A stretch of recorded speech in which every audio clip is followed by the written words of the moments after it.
دلم از شادی می‌لرزه، هنوزم با تو نشستن به همه دنیا میارزه. اما افسوس تو رو خواستن، دیگه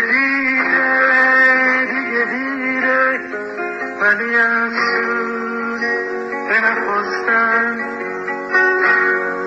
دلم آروم نمیگیره